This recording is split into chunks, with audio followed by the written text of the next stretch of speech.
10 of America's deadliest warriors, one ancient king, and a countdown to save thousands of babies from slaughter. But what they didn't prepare for was what this mission would cost them inside. Around 4 BC, Judea was ruled by one of the most paranoid and ruthless kings in human history. His name was Herod, Herod the Great. But there was nothing great about what he was about to do. Herod wasn't born into royalty. He clawed, manipulated, and murdered his way onto the throne. He killed 3 of his own sons and one of his wives because he suspected they wanted his crown. The Roman Emperor Augustus once joked, "It is better to be Herod's pig than Herod's son."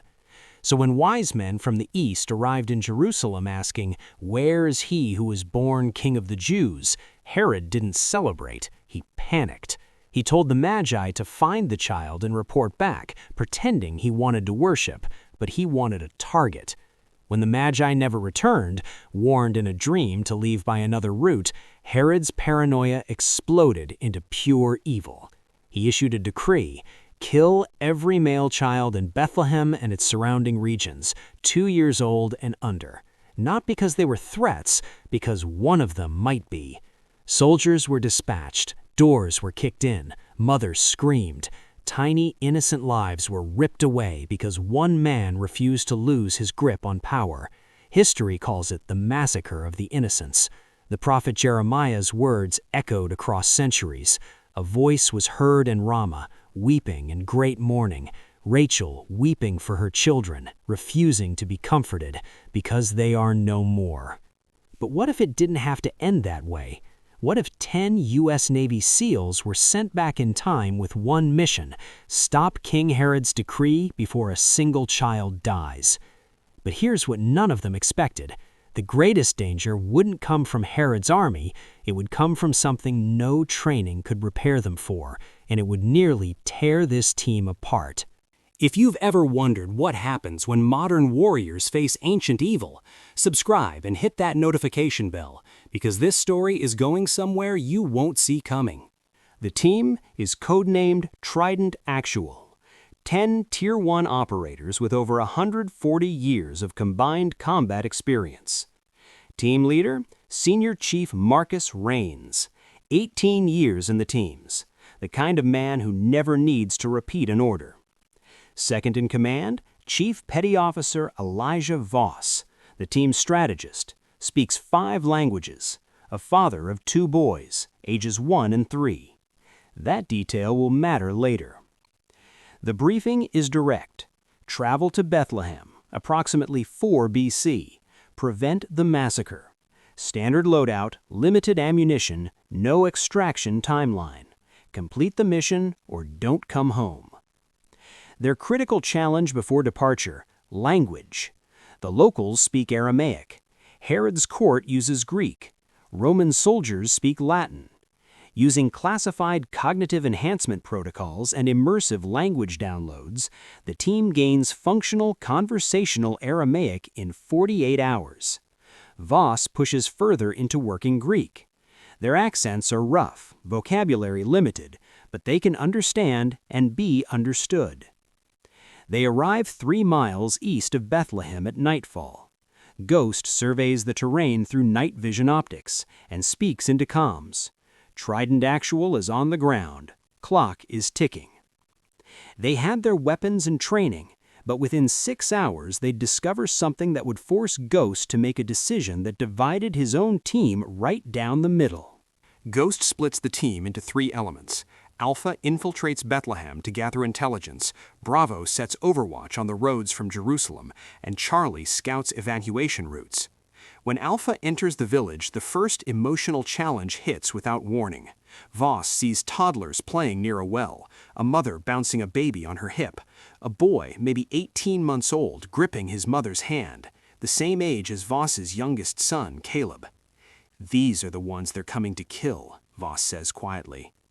From a local elder, they learn Herod is furious, but no one in Bethlehem knows about the decree yet. Ghost calculates 48 to 72 hours before soldiers arrive. Then Bravo radios in, 5 riders heading toward Bethlehem carrying a census scroll, names and ages of every child in the village. They're building a kill list. Ghost decides to intercept the riders and begin evacuations simultaneously. Voss explodes. "You're spreading us too thin. 10 guys against potentially 80 soldiers." Then Murphy, Charlie Element's point man, says what nobody else will. "What if we just kill Herod?" The room goes silent. Ghost shuts it down, minimize historical disruption. Murphy snaps, grabs Voss by the collar, pins him against the wall. Not from anger, from fear. He can see Voss breaking emotionally and knows if their strategist falls apart, they all die. Ghost restores order. "We intercept the riders, destroy the scroll, and move families at first light. Kit up." The scroll interception should have been clean, but what was waiting on that road would leave one SEAL bleeding in the dirt with a Roman sword wound and force Voss to perform battlefield surgery by firelight. Ghost takes 3 men to ambush the riders in a dried riverbed, but instead of 5 riders, 12 appear. Herod sent 7 additional palace guards as escort. The initial takedown works. Flashbangs, suppressed fire. The scouts go down fast, and the scroll is recovered. But one palace guard, massive, armed with a gladius, charges Kim in the chaos. Kim's boot slips on loose gravel. The sword catches him across the torso below his plate carrier. Kim goes down, blood everywhere. Ghost neutralizes the swordsman, but several soldiers escape toward Jerusalem. Voss performs emergency surgery in a cave, irrigating, packing, stitching by firelight, while Kim bites down on leather to keep from screaming. Kim grabs Voss's wrist. "The kids, Voss! Don't waste time on me! Get the kids out!" Then the worst news. Those escaped soldiers are heading straight back to Herod. Their time advantage just evaporated. Ghost radios the team. Evacuation starts now, not at dawn, now. But convincing terrified mothers to flee their homes at midnight, trusting strangers who speak broken Aramaic, would prove harder than any firefight. And one family's refusal to leave would put Voss face to face with a moment that would haunt him forever. We're only halfway through this mission, and it's already falling apart. Drop a comment. Would you go after Herod directly, or keep protecting the families? Like this video and stay with me. You're going to want to see how this ends. No combat manual covers this.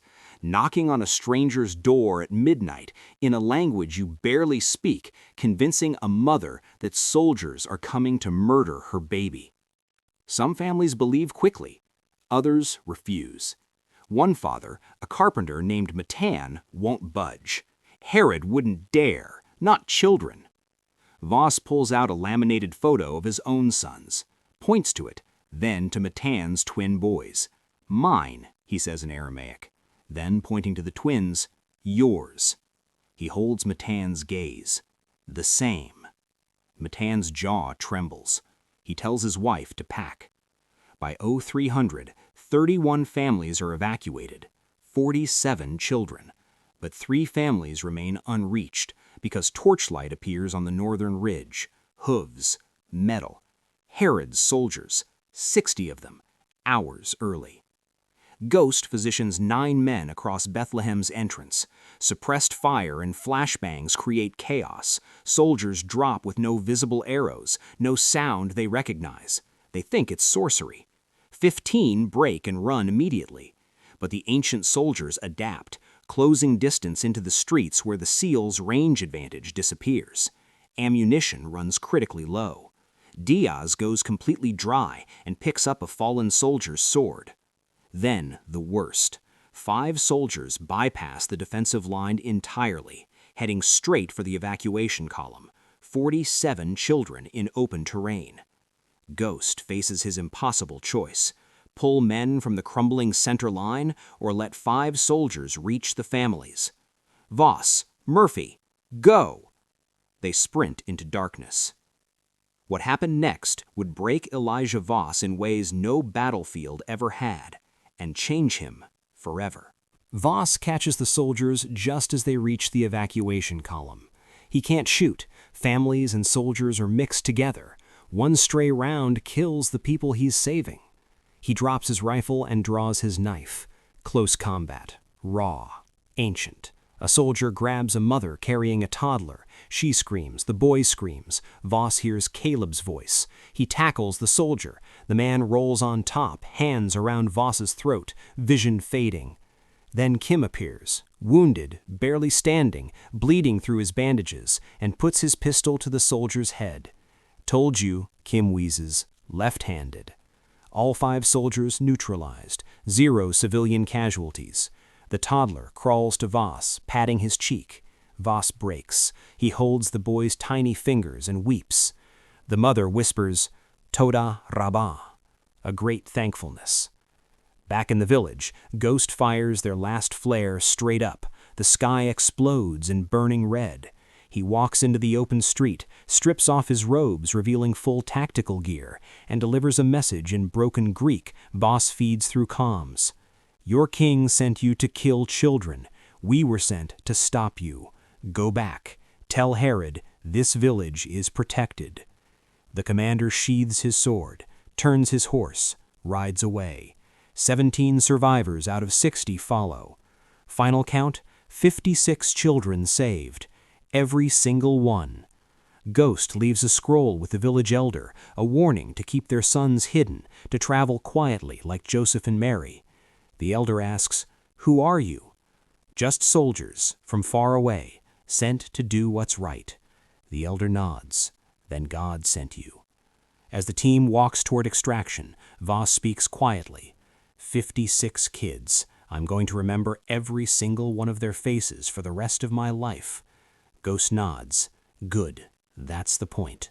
And in Bethlehem, for generations, they told a story about the night the sky caught fire, about strangers who fought like angels, about the night death came for their children and was turned away.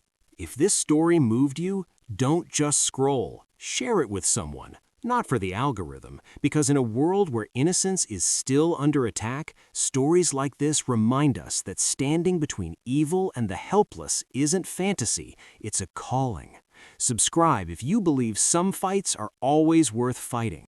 Tell me in the comments, which moment hit you hardest? I read every single one. I'll see you in the next one. Stay sharp, stay human.